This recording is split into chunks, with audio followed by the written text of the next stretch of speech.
제가 오늘 이제 주제를 받은 것은 영천 지역의 이제 불교 회화에 대한 것입니다. 근데 사실은 이제 영천의 이제 불교 회화라는 게 결국 영천에 있는 이제 전통 사찰에 있는 불화를 여러분들한테 이제 소개해야 될 것 같아서 사실은 이제 사찰이 영천 지역에 많기는 하지만 그래도 이제 가장 이제 전통성 있는 은혜사의 중심으로 이제 불화를 여러분들한테 소개를 하도록 하겠습니다. 불화를 소개를 하면서 또 이제 그 불화라는 것은 결국은 이제 사찰에 정각에 봉안되는 불화이기 때문에 사찰과 관련하여 설명을 드리도록 하겠습니다. 이제 그 파트 1, 파트 2로 나눠서 이제 설명을 드리겠는데요. 첫 번째 파트 1은 그 영천의 전통 사찰과 불화 현황에 대해서 이제 여러분들한테 소개를 해드리도록 하겠습니다. 이걸 조금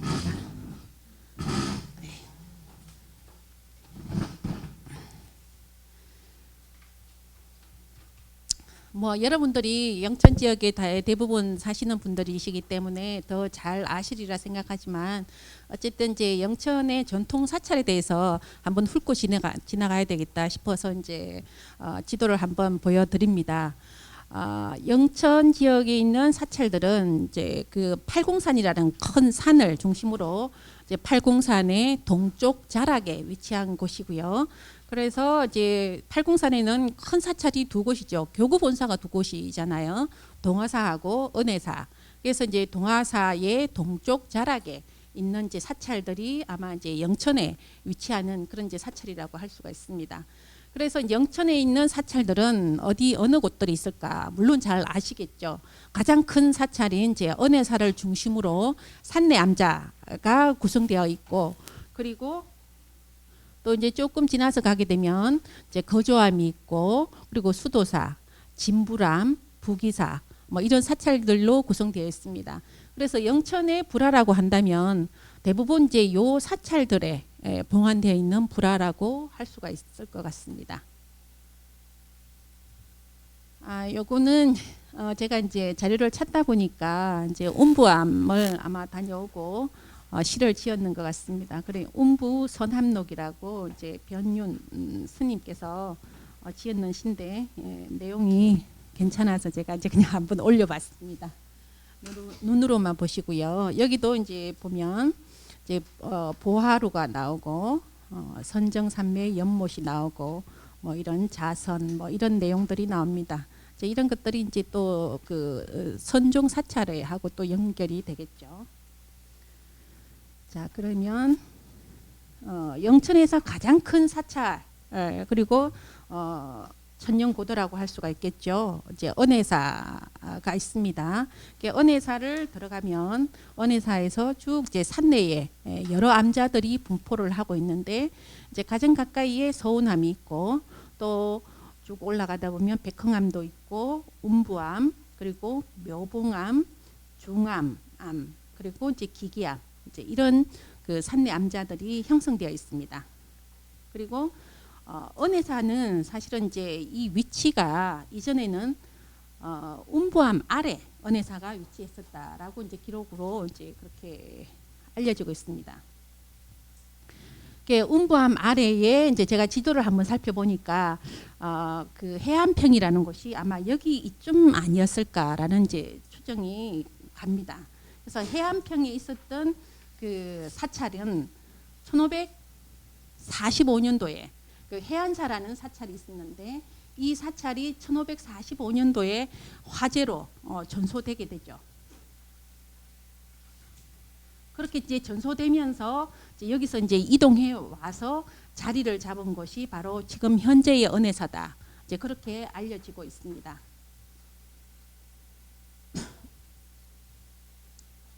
그리고 이제 조금 이제 내려오다 보게 되면 이제 인종 태실이 있습니다. 요 인종 태실은 그 우리 조선 시대의 조선조의 그 21대 임금인가 이제 그렇게 되죠. 그래서 태를 모신 그런 이제 태실입니다. 그래서 은혜사가 이 인종 태실을 수호하는 이제 수호 사찰이었다라고 그렇게 알려지고 있습니다. 원래는 또 다른 이제 기록을 보니까 백흥암이 원래 이제 그 태실 수호 사찰이었는데 이제 후에 은혜사로 바뀌었다. 이제 그런 이제 기록들이 보입니다.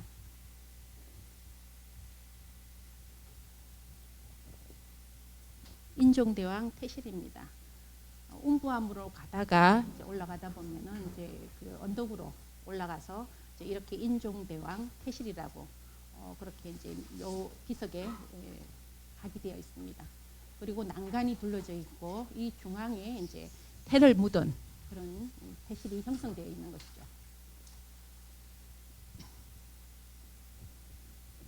이 인종 태실은 그 인종대왕이 재위 연도가 1544년입니다. 44년부터 이제 돌아가시는 해 1545년까지 재위를 하신 거죠. 그러니까 인종이 태어나는 해가 1515년입니다. 그래서 태어나고 난 뒤에 이제 이 태실을 조성한 것은 1521년에 조성을 했고, 그리고 이제 이렇게 이제 그 돌로 된 이제 이런 여러 가지 장식물들을 같이 구성했는 이제 이런 가봉된 해는 1546년입니다. 그리고 이후에 이제 임진왜란 이후죠. 이후에 1680년에 이 태실을 이제 수리를 하게 됩니다. 그리고 그 이후에는 1928년도에 이제 일제 시대 때이죠. 일제 때 경기도 서삼릉으로 이 태실을 이제 발굴을 해가지고 옮기게 됩니다. 이때 발굴했을 때 나온 것이 태황아리, 물론 이제 태가 있었겠죠. 그리고 지석, 그리고 동전, 이런 것들이 발굴이 되었습니다. 그래서 일제 시대 때 일제 그 조선 총독부가 아마 발굴을 했습니다. 그렇게 해서 이제 서삼릉으로 옮기게 되죠. 옮기고 난 이후에 이 태실은 방치가 그냥 방치되면서 이런 이제 그 석조물들이 마구 이제 훼손되기도 하고 했습니다.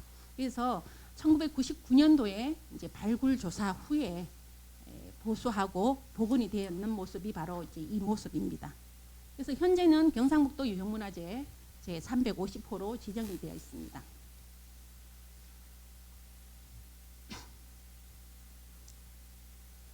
은혜사를 비롯해서 여기가 이제 은혜사입니다. 은혜사를 비롯해서 은혜사의 산내 암자 중에서 비슷한 가람 구조와 정각의 기능 그리고 신앙 형태를 볼 수 있는 이제 곳만 이제 제가 묶었습니다. 여기는 이제 은혜사 대웅전이고요. 여기는 이제 대웅전으로 들어가기 위한 그 누각이죠. 보화루고, 그리고 이제 여기가 대웅전입니다. 대웅전에는 3점 불상이 봉안되어 있고, 그리고 후불탱화가 모셔져 있습니다. 이제 특이하게도 후불탱화가 여기는 입상으로 되어 있습니다. 여러분들이 일반적으로 사찰을 가보시게 되면 중심 정각의 후불탱화는 대부분 다 좌상이에요. 그러니까 왜냐하면 이제 석가든 아미타든 약사든 설법하는 모습에 그런 설법도 형식의 후불도가 봉안이 되어 있는데, 은혜사 대웅전, 그리고 또 하나 더 산내 암자인 백흥암을 가보시게 되면 백흥암의 중심 정각은 극락전입니다.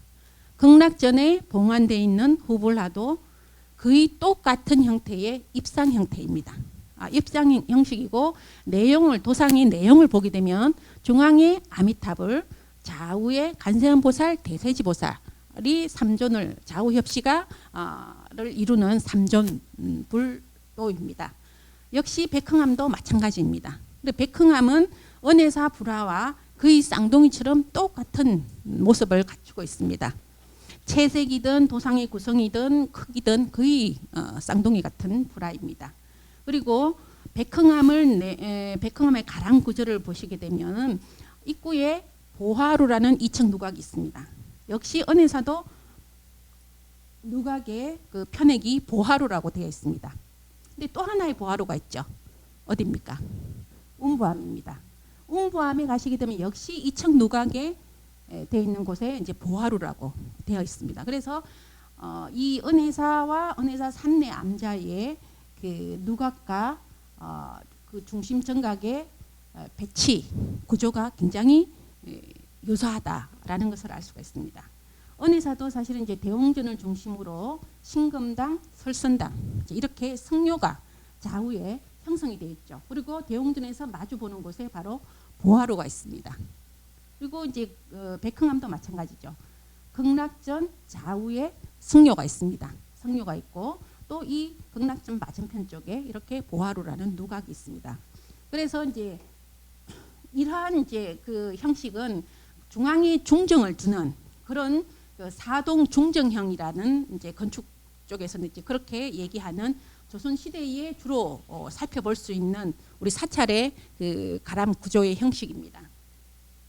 그래서 대웅정 중심으로 좌우 쪽에 선방, 강원 이런 형식으로 두고 맞은편에 누각을 두어서 누각에서 대중적인 의식이라든가 이런 것들이 진행이 되었죠. 운부암도 마찬가지입니다. 운부암의 중심 정각은 뭐라고 편향이 되어 있죠? 응? 원통전이죠. 그렇죠. 원통전에는 누구를 봉안합니까? 어느 분을? 관세음보살입니다. 예. 이 관세음보살, 특히 운부암의 관세음보살 좌상은 굉장히 훌륭한, 그 조각상으로도 굉장히 훌륭하고, 뿐만 아니라 이제 그 미술사학적으로도 이 불상으로서도 불보살상으로서도 연대가 굉장히 올라가는 조선 전기 또는 이제 고려 시대의 양식을 갖추고 있는 그런 이제 그 보살상입니다. 그래서 요런 이제 보살상 이 보관을 쓴 보관이 높고 그리고 위에 이제 그 법의를 입었지만 법의 위에 영락으로 화려한 영락으로 지금 장식이 돼 있죠. 가슴에도 그렇고 요 어디에도 영락 장식들이 이렇게 둘러서 장식이 되어 있습니다. 이러한 형식들이 주로 이제 고려 말에서 조선 전기, 조선 초에 특히 경상도 북부지방에서 많이 보이는 그러한 보살상의 관음보살상에서 나타나는 그러한 형식이라고 할 수가 있는데요. 그러한 관음보살 좌상이 운부암에 있습니다. 그래서 이제 이런 이제 그 보살 좌상을 보더라도 운부암의 역사라든지 이런 부분들을 우리가 추정해 볼 수 있겠죠. 그래서 운부암도 마찬가지로 원통전을 중심으로 좌우에 성묘가 형성되어 있습니다. 그리고 맞은편에 이렇게 보화루가 있는 사동 중정 형식을 갖추고 있는 거죠. 그래서 이런 형식은 또한 인근의 동화사 파괴사도 마찬가지 구조입니다. 파괴사도 역시 주 불전은 원통전이죠. 원통전이고 이제 관세음보살 상을 봉안이 되어 있고 그 관세음보살 상 역시 굉장히 보살상으로서 중요한 위치를 차지하는 그런 보살상이라고 할 수가 있습니다. 그래서 이제 이렇게 살펴봤을 때 그러면 중심 정각의 아미타 그 불상하고는 상관없이 일단은 여기는 아미타 후불도이기 때문에 그리고 또 극락전이라는 편액을 봤을 때 당연히 앞에 주인공은 아미타 삼전부를 봉안을 했겠죠. 그리고 은혜사 같은 경우는 은혜사는 사실은 이제 대웅전이라고 편액이 되어 있습니다. 그래서 이 부분은 이제 의아해하는 분들이 있으실 겁니다. 그래서 극락암은 극락전에 아미타 허불도 아미타 삼전 상이 봉안되어 있고 운부암은 원통전이기 때문에 관세음보살의 원통 그 수능경에 나오죠. 원통삼매라고. 그래서 이제 관세음보살을 모시는 정각을 관음전이라고도 하지만은 원통전이라고도 그렇게도 이제 부르죠. 그리고 이제 관세음보살을 모시고 뒤에 후불탱하는 관세음보살도를 모시지 않고 대신에 이제 아미타 불화를 후불도로 모셨습니다. 왜 그런가? 관세음보살은 아미타 부처님의 좌우 협실 중에서 자보초보살이죠. 그래서 이제 극락으로 망자를 인도해 가는데 역할을 하시는 이제 그런 분이기도 합니다. 그래서 관세음보살의 본사는 아미타 불이기 때문에 아미타 부처님의 불도 불화가 봉안을 하더라도 하등 상관이 없죠. 오히려 더 연관성이 있다고 볼 수 있습니다. 그래서 관세음보살을 불상으로 모셨을 때는 아미타도 내지는 관세음보살도를 그렇게 이제 후불도로 걸고 불상을 이제 아미타 삼전을 모셨을 때는 후불도도 어김없이 아미타 관련 불화를 봉안하게 됩니다. 그런데 은혜사는 그렇다면은 왜 편액이 대웅전으로 되어 있을까? 의심을 가졌을 거라고 생각을 합니다. 왜 그랬을까? 이전에는 또 몇 년, 한 10년, 20년 전에는 또 극락전이라고도 붙였었어요. 편액이. 지금은 그렇게 돼 있나요? 네. 이게 이제 저는 대웅전이라고 걸려 있을 때 또 봤고요. 그래서 이게 왜 이렇게 됐을까를 또 찾아보니까 사실은 이제 해안사가 창건됐을 때 은혜사의 전신이죠. 극락전이 주법당으로 해서 창건이 되었고, 이 극락전이 이후에 1545년에 화재로 이제 옮겨서 은혜사라고 하고 난 이후에도 극락전이 있었던 것 같아요. 그런데 이제 이후에 기록에서는 보니까 대법당이라는 기록이 나오고 대웅전이라는 기록은 없었어요. 그리고 후불도에 이제 정보를 알 수 있는 기록하는 그 화기란이 있는데 거기에도 대웅전이라는 것은 찾아볼 수 없었고 어디에서도 찾아볼 수 없었는데 극락전이라는 그 기록은 1790년대까지 극락전이라는 기록이 보여요. 극락전을 중수했다라는 기록이 보입니다. 그런데 은혜사는 1515년도에 화재가 난 이후에 또다시 19세기 가서 큰 화재가 또 발생하게 되죠. 몇 년도에? 1847년도에. 그래서 대화재가 나면서 그때 극락전만 남아있고 그 외의 당우들이 다 불타버렸다라고 나옵니다. 그래서 지금 현재 그 은혜사의 그 전통과 역사를 봤을 때 왜 오래된 성고문화재가 많지 않을까라고 봤을 때 이제 보이는 기록이 아마 1847년도의 화재 때문이라는 것을 우리가 추정할 수가 있습니다. 그래서 이제 이때 극락전만 남아 있었고 다른 것들은 다 전소되었기 때문에 아마 이 후불탱은 1750년 후불탱이에요. 그래서 1750년 후불탱 또 외에 은혜사에 남아 있는 불화가 개불이 있죠. 개불도 1750년입니다. 또 한 점이 더 있어요. 1750년에 조성된 게 연불왕색 척경도라는 불화가 있습니다. 그래서 그 불화도 1750년에 조성이 된 겁니다. 그리고 백흥암 불화도 마찬가지로 같은 해 같이 동시에 조성된 불화라는 것을 알 수가 있는데요. 그래서 이제 이런 것들을 살펴봤을 때 은혜사의 이 불화는 원래 극락전에 걸려 있었고 또 개불도 일반적으로는 의식이 없을 때는 말아가지고 개불함에 넣어서 주법당 뒷면에다가 두는 거죠. 그런 일반적인 사항을 봤을 때 개불도 이 극락전에 있었을 것이다. 연불왕색 척경도도 마찬가지고 그렇다면은 이 대웅전은 원래의 극락전이었을 가능성이 크다. 그러나 1847년도에 이제 화재로 다른 정각들이 다 불타면서 이후 이제 불사를 하는 과정에서 아마 이제 대웅전이라는 편액을 걸었지 않나. 왜냐하면은 19세기에 추사 김정희가 와서 대웅전이라는 편액을 써주죠. 예.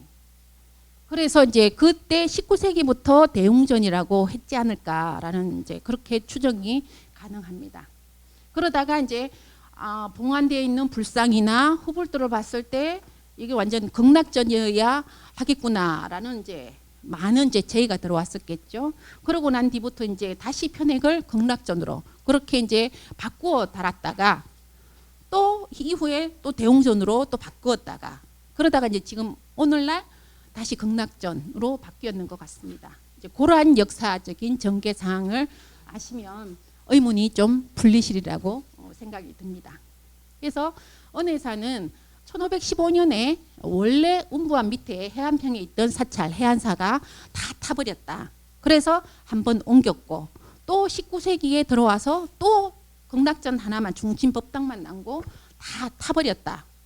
라는 이해에서 살펴보시게 되면 은혜사가 전통 사찰로서 굉장히 오래된 사찰인데도 불구하고 남아있는 성보문화재가 그에 비해서는 조금 미흡하다라는 사실이 이제 그런 점에서 이해가 가능하실 것 같습니다.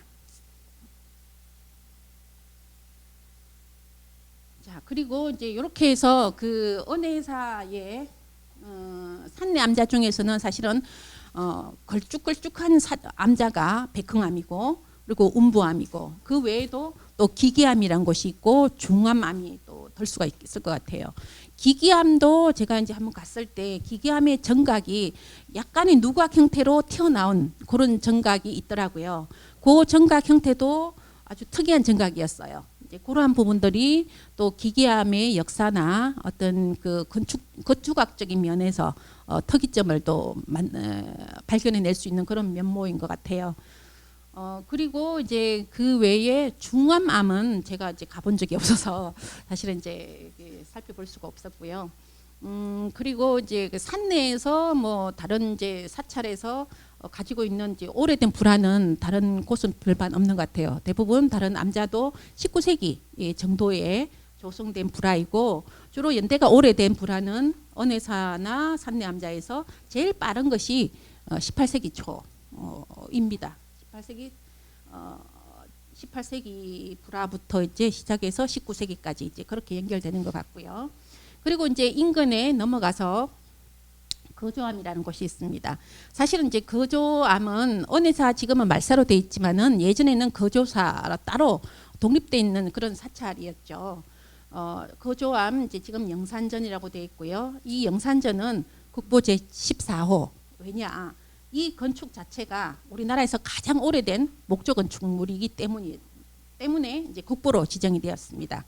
그래서 우리나라 가장 오래된 건축물이라고 하면 거조암뿐만 아니라 이제 그 영주 부석사가 있고, 그리고 또 봉정사가 있죠. 이제 그 정도인데요. 거기에 비해서 이제 이 거조암은 1375년에 건립되었다라는 게 상량문을 통해서 확인이 되었습니다. 그래서 이제 이 거조암은 전체적인 이제 정각의 구조를 보게 되면요, 봉정사의 극락전 가보셨죠?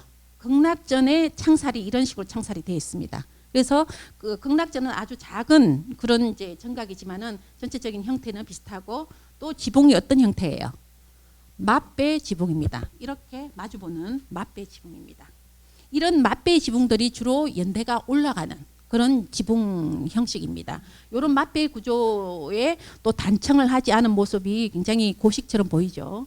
이제 이와 비슷한 맞배 지붕으로서 또 연대가 올라가는 건축물이 강진에 가면 무의사라는 곳이 있습니다. 무의사 극락전이 이런 맞배 지붕에 유사한 단청을 하지 않고 이런 형태를 갖추고 있는 극락전인데요.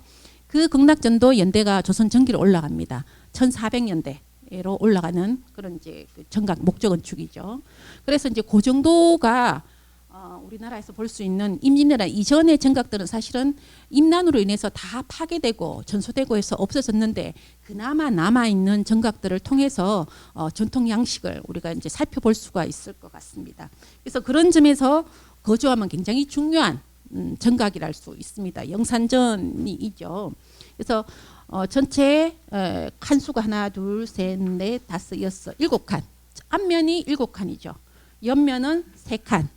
형식으로 이루어진 그런 건축이고, 지붕은 맞배 지붕의 건축이고, 그리고 이제 이게 주심포 양식이죠. 이게 포와 포 사이에 포가 더 있으면은 다포라고 합니다. 포가 많다라고 해서 다포라고 하는데, 기둥 위에 포가 하나씩만 있죠. 그래서 요거는 주심포 양식입니다. 그래서 요 정도가 이제 건축을 말할 때 가장 기초적인 설명하는 요인이에요. 그리고 앞에 이제 석탑이 있죠.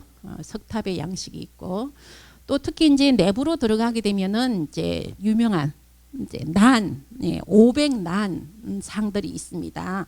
그래서 500난 도량으로 알려져 있고요.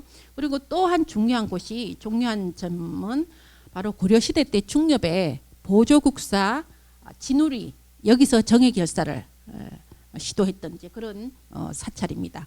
그래서 여기서 정예결사를 시작을 해서 송광사 가서 정예결사를 완성을 하게 되죠. 그러한 사찰이라는 것이죠. 자, 내부에 들어가면은 이제 이런 모습입니다. 중앙에 이제 후불도 불상을 봉헌하고, 그 뒷면에 이제 불화를 걸게 되는 거죠. 그래서 불상의 뒤에 거는 불화라고 해서 후불도라고 합니다. 불상 뒤에 그는 그림을 후불도라고 하는데, 후불도의 내용을 보게 되면 이제 도상들이 있잖아요. 앞에 스가모니 부처님이세요. 그러면은 뒷면 불화도 스가모니와 관련된 불화가 걸려야 되겠죠. 그래서 주로 이제 이 스가모니 부처님을 모신 뒷면 후불도에는 주로 스가모니 영산해상도가 걸리게 됩니다. 그래서 스가모니를 중심으로 해서 보살들, 제자들, 또 천부중들이 이제 둘러싸는, 그래서 석가모니가 설법하는 그러한 장면을 그린 불화입니다. 그래서 영치산에서 법화경을 설법하시는 그런 장면을 그림으로 묘사한 것이 바로 영산해상도라고 하는 것이죠.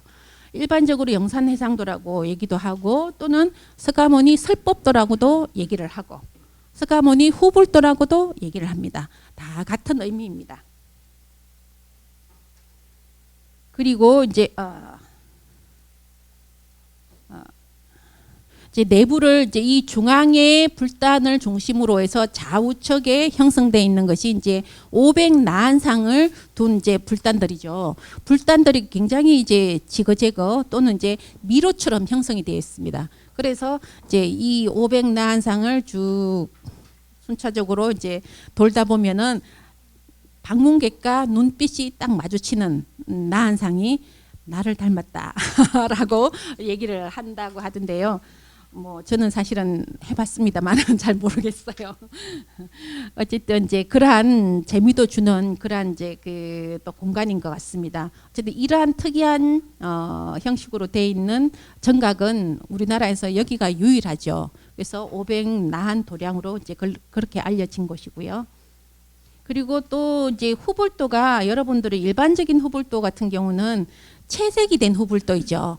오방색 5가지 색을 중심으로 해서 불화를 그리게 되는데 이 불화가 2가지 종류가 있습니다. 이렇게 5가지 색을 사용을 해서 동서남북 중앙을 상징하는 5가지 색이 있죠. 그 색을 사용해서 그린 채색화가 있고 또한 하나는 이제 금화라고 합니다. 옛날에 이제 기록상에서는 금화채화라고 기록에는 그렇게 하지만은 지금은 그냥 채색화와 또는 선묘화라고 합니다. 금화를 선묘화라고 선으로만 했다. 왜냐하면 색을 사용하지 않고 이 토상들, 인물들을 전부 다 선으로만 흰색 선 또는 황색 선, 검색 선으로 둘러서 이제 인물들을 묘사를 합니다. 그래서 색은 거의 표현이 안 되고 있죠. 그런데 이제 다만 바탕에서 바탕이 붉은 바탕이 있고 또 하나는 검은 바탕이 있습니다. 이 금화라고 하는 불화는 2가지 바탕이 있는데 바탕을 물론 비단 위에다가 바탕색을 칠하는데 붉은 바탕을 칠하거나 검은 바탕을 칠하거나 2가지 종류입니다. 그 위에다가 금색으로 이제 다 그림을 그리는 것이죠. 검으로 선으로서 다 그림을 그리는 것이죠. 그리고 이제 대신에 이제 옷 같은 경우는 이제 문양을 넣습니다. 그래서 이제 문양으로서 옷이 전체적으로 어떻게 돌아가고 주름이 잡히고 옷이 어떤 형식인가를 알 수가 있습니다. 이제 그렇게 해서 불화가 그려집니다. 그래서 불화는 2종류가 있다고 그랬죠. 그리는 방식에서 채색화 또 하나는 금화. 근데 옛날에는 채화라고 했고 하나는 옛날에는 채화 금화라고 불렀고 지금은 금화를 뭐라고 한다고요? 선묘화, 선묘화라고 그렇게 표현을 합니다. 그래서 2종류입니다. 그리고 이 채색화의 경우는 이제 오방색을 표현을 하는데 오방색이라는 것은 붉은색, 흰색, 녹색, 청색이나 검은색, 그리고 이제 흰색 이제 이렇게 되는 거죠. 황금색이 있고 동쪽은 녹색을 상징하고 서쪽은 흰색 그리고 남쪽은 붉은색 그리고 북쪽은 먹색 검은색이나 청색을 그렇게 상징을 하고 이제 중앙이 황금색 노란색입니다. 그렇게 해서 이제 오방색이라고 하죠. 5방위의 이제 색이다라고 해서 이 5색을 가지고 이제 중간 혼합을 해서 중간색을 내거나 이렇게 사용을 합니다. 그래서 불화는 다 이 기본적으로 오방색을 위주로 채색을 합니다. 그렇게 아시면 되고. 자, 이제 은혜사를 다시 왔습니다. 거주함에서 다시 은혜사로 건너왔습니다. 은혜사 입구로 들어가다 보면은 이런 이제 솔숲이 크게 형성이 되어 있죠. 근데 이 솔숲도 그냥 형성이 되는 것이 아니라 18세기 때 18세기 은혜사는 1712년부터 1761년까지 중건 불사를 많이 합니다. 그때 일주 스님인가 하여튼 그 스님이 그 한양까지 올라가서 여기는 이제 은혜사 같은 경우는 예로부터 인조의 태실을 봉안하고 인조의 태실을 수호하는 사찰로서 왕실의 지원을 받았었습니다. 했기 때문에 이제 이때까지도 이제 왕실 지원을 받기 위해서 굉장히 끊임없이 노력을 합니다. 그래서 18세기에도 역시 이제 그 스님이 직접 한양까지 올라가 가지고 왕실과 연결해서 이제 지원을 받는 이제 그러한 어떤 노력들을 굉장히 많이 합니다.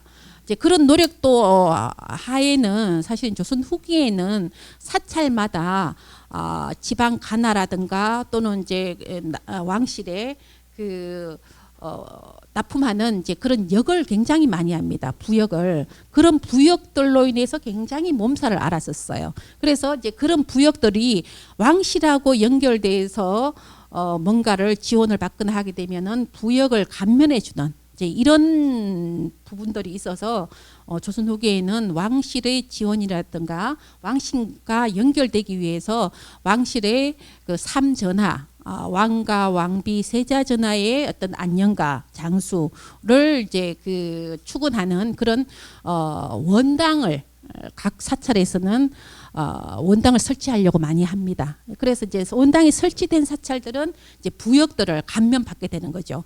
그래서 이제 그런 경제적인 부분들을 많이 감안을 해서 부역을 감면받기 위해서 이제 그러한 노력들을 많이 하는데 은혜사 같은 경우는 뭐 익히 이제 조선 전기부터 태실 수호 사찰이었기 때문에 그런 지원들이 계속 꾸준히 있었고 그러나 또 이제 18세기에 되어서 더 이제 지원을 받기 위해서 노력을 했고 그러한 결과 이제 1712년부터 61년까지 중건 불사가 대대적인 중건 불사가 이루어져서 지금 현재의 이제 정각의 모습은 사실은 1847년 화재 이후의 모습이지만 그 모태가 됐는 게 아마 18세기 그 중건 불사의 모습이었던 것 같아요. 그래서 이제 그 중건 불사 당시에 이룩된 것이 지금 현재 남아있는 괴불과 또 아미타 삼존도, 연불, 왕생, 척경도입니다. 그 중건불사가 1761년도에 끝났기 때문에 그 과정 중에서 이제 그러한 불화불사도 다 이루어질 수가 있었던 것이죠. 그리고 이제 서울숲도 이제 그러한 과정에서 이 땅을 매입해 가지고 당시 스님께서 그렇게 매입을 해서 이제 소나무를 심어 가지고 이런 솔숲을 형성하게 되었던 것입니다. 그래서 이제 오늘날 이렇게 원해사를 진입하기 위해서는 이 솔숲을 거쳐가야 되는 것이죠. 그래서 이런 아름다운 장관을 만들 수 있었던 것이죠. 자, 그래서 이제 이렇게 솔숲을 지나서 은혜사로 진입을 해 보면 은혜사는 지금 현재는 사실은 참 많이 초라합니다. 1847년에 그 이제 화재로 인해서 사실은 이제 굉장히 많이 초라한 모습을 보이고 있는데 기본적으로 이제 대웅전을 중심으로 신금당, 설선당이 형성돼 있고 이 멀리 이제 보화로가 있고 이 보화로 앞에 나가면은 이제 계곡물이 흐르고 앞에 기암 절벽이 형성돼 있어서 경관이 굉장히 아름다운 그런 모습을 보이고 있는 것 같습니다. 그리고 이제 이쪽 뒤쪽 신금당 뒤쪽으로 성보박물관이 이제 만들어져 있습니다. 그래서 성보박물관에는 이제 은혜사 말사에 있던 이제 뭐 중요한 이제 성보문화재들을 옮겨와서 이제 여기서 이제 보관을 하고 있고 보존을 하고 있는 상황인 것이죠.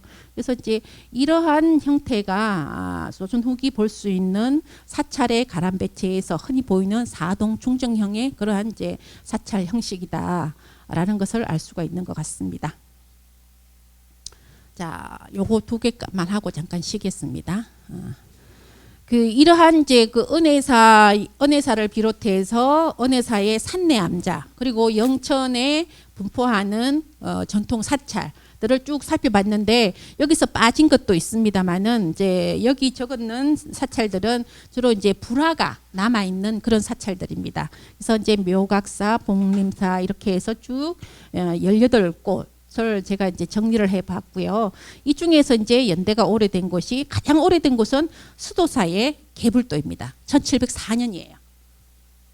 그리고 이제 그 다음이 복림사, 법화사. 복림사는 예전 명칭이 법화사였던 게 아닌가라는 생각이 드는데요. 어쨌든 법화사 영상회장도가 있고, 그리고 이제 그 영지사도 있고, 그리고 은혜사. 은혜사는 주로 이제 1750년 불사, 그리고 1755년까지 이제 삼장보살도까지 이렇게 해서 아마 그 중건불사가 여기까지 이루어졌던 것 같아요. 그리고 이제 거주하면은 이제 아까 보셨던 붉은 바탕의 선묘화는 1786년도 영산해상도입니다. 그리고 이제 기계암에 이 18세기 신중도가 하나 남아 있고요. 그리고 이제 주로 이제 백흥암도 역시 은혜사 불사를 할 때 백흥암 후불도도 이때 같이 조성을 했고, 그리고 이제 18세기 후반기에 현황도나 감노왕도가 남아 있습니다. 그리고 쭉쭉쭉 내려가게 되면 이제 충효사에 옛날 이제 사룡산 검정암, 지금은 없어졌죠. 이 사찰의 암자가 이 사룡산 검정암의 제석도가 이제 이 충효사에서 소장을 하고 있습니다. 그리고 이제 부도암이 지금은 현재는 없는 걸로 압니다만은 신중도 1785년도 신중조를 조성을 했고요. 그래서 요 정도가, 그리고 그 외에는 거의 다 19세기 또는 20세기로 넘어가는 불화들입니다. 그래서 사찰의 사격에 비해서는 사실은 오래된 불화들이 많이 남아있지 않은 편이에요. 그래서 요걸 이제 18세기, 19세기로 나눠봤습니다. 나눠보니까 이제 주로 수도사, 법화사, 은혜사, 산내암자, 부기사, 뭐 기기암, 백흥암 요 정도에서 18세기 불화들이 남아 있고, 19세기 조성은 이제 그 외에 이제 기타 정각들에 있는 것들이 또 조성이 된 것 같습니다. 이렇게 이제 점차적으로 이제 이런 식으로 조성이 됐는데, 재미있는 것은 여기 조성했는 이제 제작자, 주로 이제 이 조선 후기에는 금을하기도 하고 부르고, 여기 이제 하원이라고도 부르고 불화를 그리는 분입니다. 그리고 이제 양공이라고도 부릅니다. 그리고 이제 양공 또 화사라고도 부릅니다. 이렇게 이제, 그런데 일반적으로 제일 많이 부르는 이제 명칭은 금어가 많습니다. 양공이나 또 이제 하원은 이제 주로 이제 18세기까지는 양공이 굉장히 많습니다만은 이제 19세기로 가면 주로 이제 금어, 하원이 중심으로 이제 제작자를 칭할 때 그렇게 부르고요. 또 이제 편수는 주로 이제 그림을 그리기 위해서 초가 있어야 됩니다. 밑그림이. 불화 같은 경우는 불화를 그리는 서성으로부터 이 밑그림을 받아가지고 그걸 가지고 다시 또 자기가 불화를 그리게 됩니다. 그래서 서성으로부터 전해받은 초보는 굉장히 중요합니다. 그래서 요즘에도 무형문화재 뭐 불화장, 단천장을 지정할 때 서성한테 받았는 초본이 있느냐 없느냐가 그 계보를 파악하는 매우 중요한 지표가 됩니다. 그런 부분이 되는데, 그래서 이제 이 금어들은 조선시대 같은 경우는 사찰의 불사들을 거의 다 스님들이 하셨습니다. 건축도 스님들이 정각도 짓고, 불상도 스님들이 조성하고, 불화도 다 스님들이 조성을 했습니다. 그런데 이제 이런 스님들은 큰 사찰을 중심으로 해서 조직을 이루고 있었습니다. 집단으로.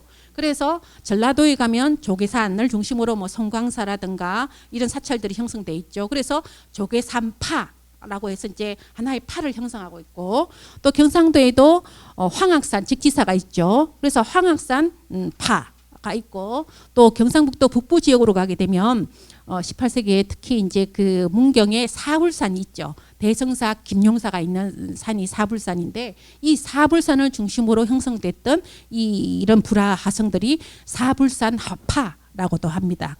그렇게 이제 형성되고, 통도사에는 또 영축산이죠. 영축산 하파라고 이제 그렇게 부릅니다. 그래서 큰 사찰을 중심으로 집단을 이루고 있죠. 이런 분들은 이제 이런 불화나 불상을 조성하는 것을 이제 수행의 방편으로 그렇게 생각을 해서 굉장히 엄격하게 그렇게 이제 불화를 조성하고 불상을 조성합니다. 그래서 이제 이런 화파들이 서로 또 초빙되어 가서 출장을 가서 불화를 그려주기도 하고, 또는 주문을 받아서 불화를 그리기도 합니다. 그래서 여기 쭉 살펴보니까 주로 은혜사 쪽에 있었던 화파들, 은혜사는 팔공산이니까 팔공산 화파들입니다. 그래서 동화사나 파계사나 은혜사, 이게 팔공산 화파들이 또 형성돼서 활동을 했습니다. 이제 그런 화파들인데, 이 처일이라는 분도 은혜사, 나중에 이제 그 입적하기 전에는 부도암에 계셨던 것 같습니다. 부도암 신중도에 보면 그 은혜사에게 보남질 처일이라고 되어 있습니다. 그래서 이 처일이 은혜사의 괴불 또 대웅전 아미타 삼전도를 조성을 했습니다. 그래서 이 근허는 은혜사 운부암 성녀다라고 또 하기에 또 적혀져 있었습니다. 이런 분들이 홍학찬 직지사에도 초빙돼서 또 가기도 하고 또 이쪽에 하파들이 다른 하파를 또 불러서 같이 합작으로도 그림을 그리고 이제 그런 식으로 이루어졌던 것이죠. 근데 이제 여기 보이는 불화들은 주로 문경의 그 사불산 하파, 유성이라든가 이런 부분, 그리고 이제 은혜사 팔공산 하파, 여기는 거의 다 은혜사 쪽에 팔공산 하파들입니다. 그리고 이 지연은 경상북도에서도 활동했지만 주로 이제 통도사 쪽에서 18세기 말에서 19세기 초까지 활동을 했는데 이분이 이제 여기 이때는 은혜사 쪽에 활동을 했던 것 같습니다. 그래서 주로 이제 경상도 지역에서 활동했던 화파를 이루었던 그런 분들이 여기를 담당을 했구나라는 사실을 알 수 있었고, 여기도 역시 마찬가지입니다. 이 이제 시기가 뒤치기니까 이 부분 이분들의 이제 화파들의 개성을 한 그런 제자들 이제 역시 이제 불화들을 조성했다라는 사실을 알 수 있습니다. 벽산 창규라든가 영운 봉수, 그리고 의운 좌우가 사불산 하파입니다. 문경 대승사 김용사 쪽에 화성이고 관보 뭐 이런 분들이, 그래서 주로 이제 그 지역에서는 그 지역의 화성들이 불사를 담당했다라는 사실을 알 수가 있습니다. 그래서 이제 불화를 공부하는 경우는 이제 이런 식으로 이제 이런 화파들도 연구를 하고, 그래서 이제 이런 화파들을 연구할 때는 사찰에 있는 모든 기록들을 다 살펴봐야 됩니다. 건축에서 나오는 상량문에서 나오는 이름들, 그리고 이제 비석에 적혀 있는 이름들, 사적기에 나오는 이름들을 다 종합적으로 살펴보고 이제 불화 한 점에 대해서 연구를 하게 되는 것이죠. 자. 그래서 이제 이 은혜사에 있는 불화는 이제 은혜사의 중건 중창 때 불살 때 만들어진 괴불, 그리고 대웅전의 후불도 아미타 삼존도, 백흥감의 극락전의 아미타 삼존도가 있습니다. 그리고 또 같은 해에 만들어진 연불왕생 첩경도, 이 불화는 굉장히 특이한 불화입니다. 이러한 형식은 현재 은혜사밖에 남아있지 않습니다. 그래서 이제 요 불화가 이전의 불화와 이후의 불화를 그 분기점을 이루는 이제 그러한 불화라고 할 수 있는데요. 그건 뒤에 가서 설명을 다시 드리도록 하겠습니다. 그리고 이제 감노왕도, 감노도라고도 하죠. 주로 이제 의식 때 사용하는 건데요. 이 백흥암의 감노왕도입니다. 굉장히 화려하고 재미있는 불화입니다. 이런 불화들이 다 19세기에 조성이 된 불화라고 할 수 있습니다. 여기까지 하고 10분 쉬겠습니다. 네.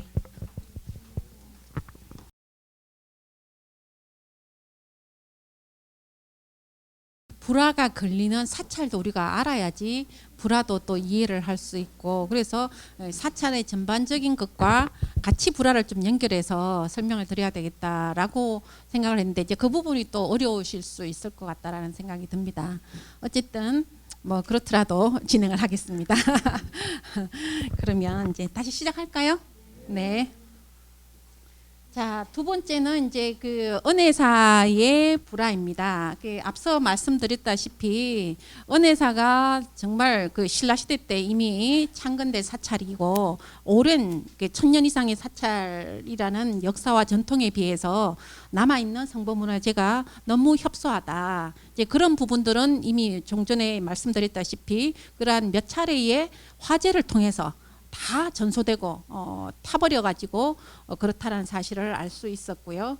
그럼에도 불구하고 은혜사의 사격이 이렇게 유지될 수 있었다라는 것은 결국은 이제 조선시대 때 그 인종의 태실을 이제 만들어지면서 이제 16세기죠. 태실을 만들어지면서 태실을 수호하는 사찰로서 왕실의 지원을 받게 되고, 이제 그러면서 또 사격을 계속 유지할 수 있었다라는 거. 또 이 은혜사뿐만이 아니라 인근 너머에 그 동화사도 마찬가지입니다. 동화사 특히 이제 파괴사 같은 경우는 영조의 원당이죠. 영조의 원당으로서 굉장히 유명한 그런 사찰이고, 또 그 가는보살 상도 마찬가지고요. 그래서 팔공산에는 파괴사가 영조의 원당 사찰이고, 또 동화사 자체도 왕실과의 연관을 지을 수 있는 그런 도량이고요. 그리고 은혜사도 마찬가지고, 이제 이렇게 해서 하나의 어떤 큰 팔공산의 중요한 사찰로서 입지를 갖추고 있다고 생각이 듭니다. 그래서 지금 현재 영천에서 가장 오래된 불화가 첫 번째는 수도사 개불 1704년이죠. 오늘은 제가 여기서 사진을 올리지 않았지만 거기도 그 수도사 개불도 이렇게 한 분만 그려진 독전도 형식입니다. 그리고 이제 그 다음이 이제 법화사 영산회장도가 있고, 그리고 이제 그 다음으로 이제 이 조선 18세기 중기에 은혜사 개불이 이제 대거 남아 있는 편이죠. 4점이라는 것은 굉장히 큰 의미가 있는 겁니다. 특히나 이 3점은 1750년도에 한꺼번에 동시에 조성이 된 것입니다. 그게 바로 은혜사 개불과 은혜사 대웅전 후불도, 그리고 이제 백흥암 극락전 후불도, 이 3점이 동시에 만들어지고, 또 하나 연불왕생 척경도가 1950년도에 조성이 되었습니다. 그러면 이 불화가 이 1750년도에 조성되었다라는 사실은 어떻게 알 수 있는가? 어떻게 알 수 있을까요? 그렇죠. 어디다 써놨을까요? 바로 요 밑부분에 써놓습니다. 근데 일반적인 조선시대에 만들어진 불화들을 보시면 이 밑부분에 요 붉은색이 화면입니다. 붉은색 안은. 요 안이고 요 바탕이 사변이 흰색으로 돼 있죠. 이 흰색 변의 중앙에 이렇게 칸을 해가지고 붉은색을 칠합니다. 붉은색을 칠하고 그 위에다가 먹으로 글자를 써 넣어요. 근데 여기는 그게 붉은 란이 안 보여요. 대신에 먹글자 3줄이 여기 보입니다. 여기 지금은 잘 안 보이시죠? 워낙 큰 그림이니까 이 3줄에는 요 그림을 그렸는 제작자 이름만 딱 써놓았어요. 이 불화에는 보총 그리고 처일 2사람이 적혀 있고, 또 여기는 처일 근헌이라고 2사람이 적혀져 있습니다. 여기 약간의 먹글씨가 보이죠? 예, 요게 바로 이제 이 불화의 정보를 알려주는 화기입니다. 이 화기가 일반적으로는 다 붉은색을 칠해가지고 그 란에다가 만드는 글자를 씁니다. 그래서 그 부분을 화기란이라고 그렇게 우리가 이제 그렇게 부르고 있어요. 근데 이제 이 불화에서는 당시 은혜사에서는 화기란을 만들지 않고 제작자 이름만 2줄, 2사람이면 2사람, 1사람이면 1사람 그렇게 써놨습니다. 백흥암권은 사실은 이제 이거를 한 번도 바깥으로 낸 적이 없어서 이 밑에 누가 그렸는지를 확인할 수가 없었어요. 근데 예전에 국립중앙박물관에서 한번 와서 조사를 한 적이 있다고 그래요. 그 조사 과정에서 뭐 서징이라는, 역시 은혜사 성녀입니다.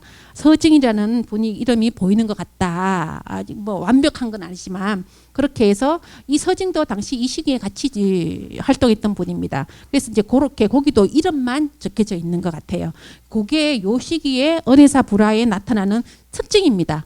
다른 불화에서는 다 붉은색을 칠하고 거기다가 먹글씨로 그 사찰에 주석하고 계신 스님들 쭉 다 적고, 그리고 이 불화를 조성할 때 의식에 참여했던 연불성, 뭐 증명성 이런 사람, 이런 분들을 다 적고 시주자까지 다 적습니다. 그래서 굉장히 많은 이름들이 들어가요. 근데 여기는 그게 없어요.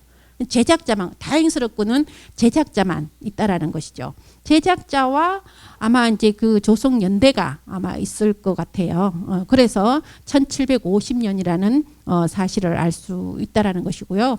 그리고 또 이제 도상 그림 자체에서 재미있는 거는 이 전부 다 3분의 조전불이 입상으로 서 있는 부처라는 것이죠. 이게 보통 일반적으로 정각 안에 들어가서 후불도에 그려진 불화가 서 있는 부처님을 본 적은 잘 없으실 거예요. 대체로 다는 앉아 있는 좌상입니다. 그래서 설법하는 그런 모습을 그려져 있는데 은혜사만 이렇게 서 있는, 거조함도 아니죠. 예, 은혜사만 이렇게 서 있는 입상 형태로 봉안이 되어 있는 게 매우 특이한 부분이기도 하고요. 그리고 이제 개불은 일반적으로는 다 서 있는 부처님을 그리고 있습니다.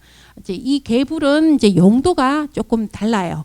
정각 내에 불상 뒤에 걸리는 불화가 아니라 평소에는 어떻게 두죠?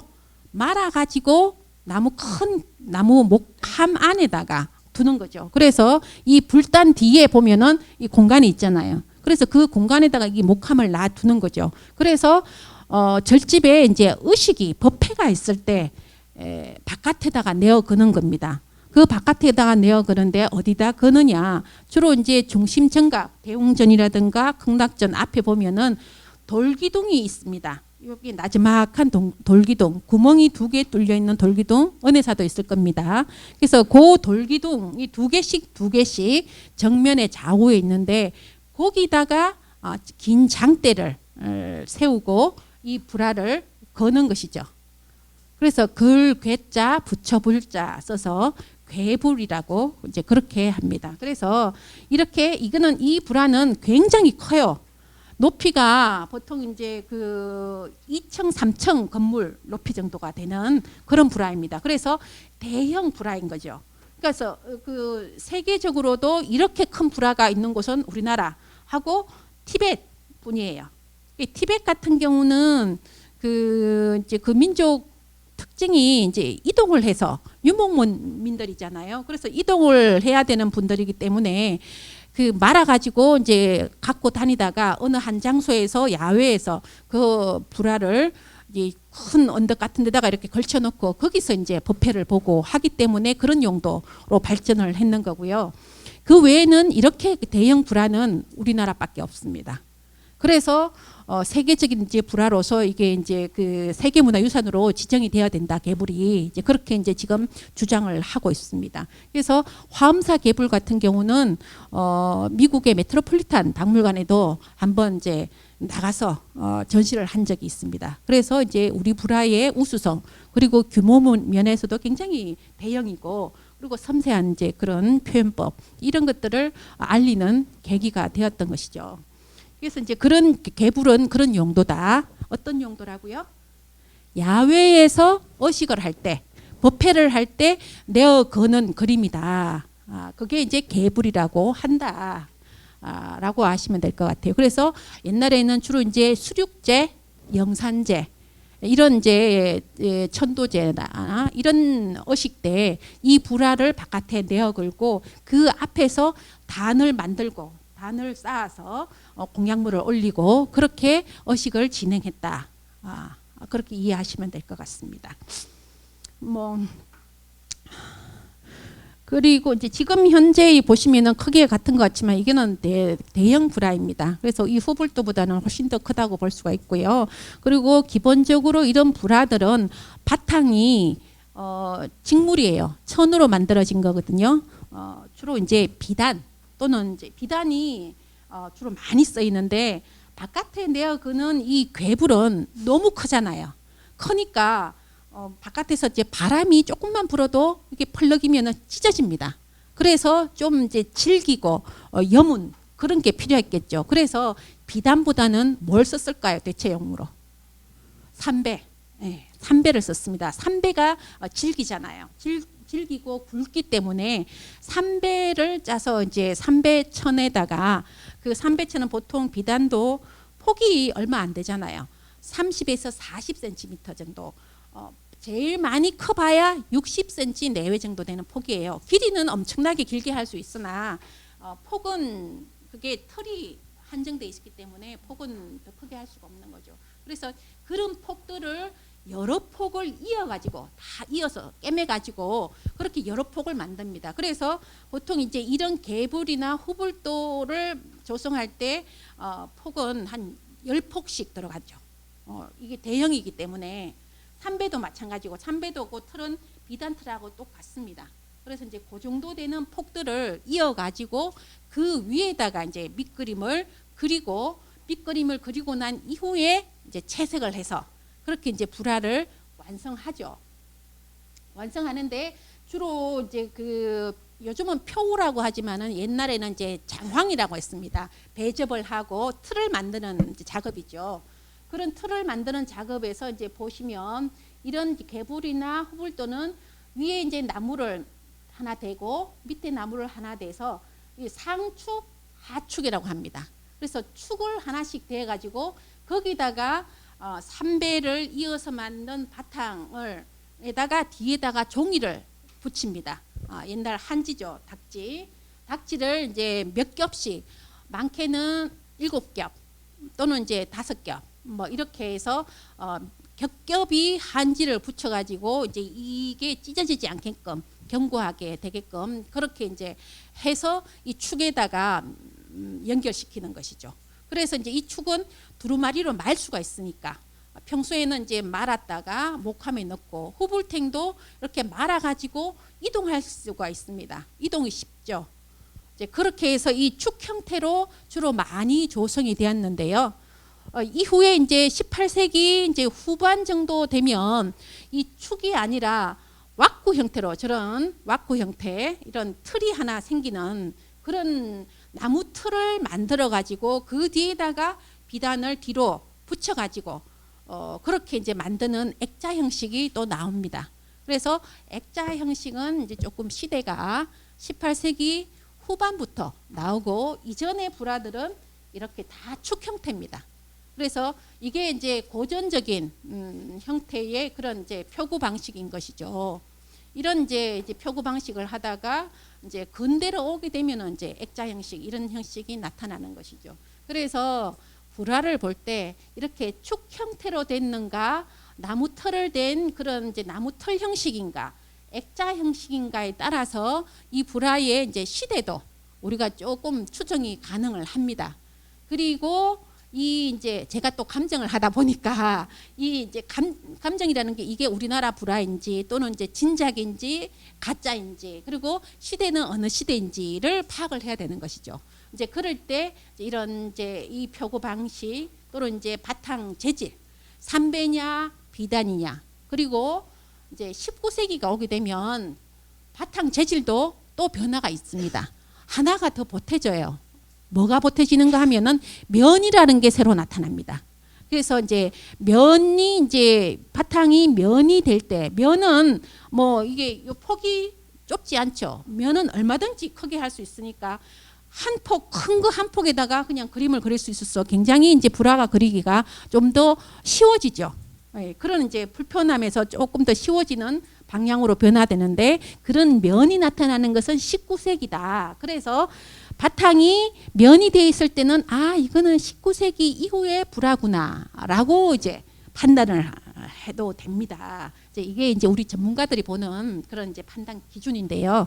이제 그런 식으로 봅니다. 그래서 여러분들이 사찰을 가실 때 불화를 그냥 이렇게 보시게 되면은 이 정각에 있는 불화나 저 정각에 있는 불화나 다 비슷하게 보입니다.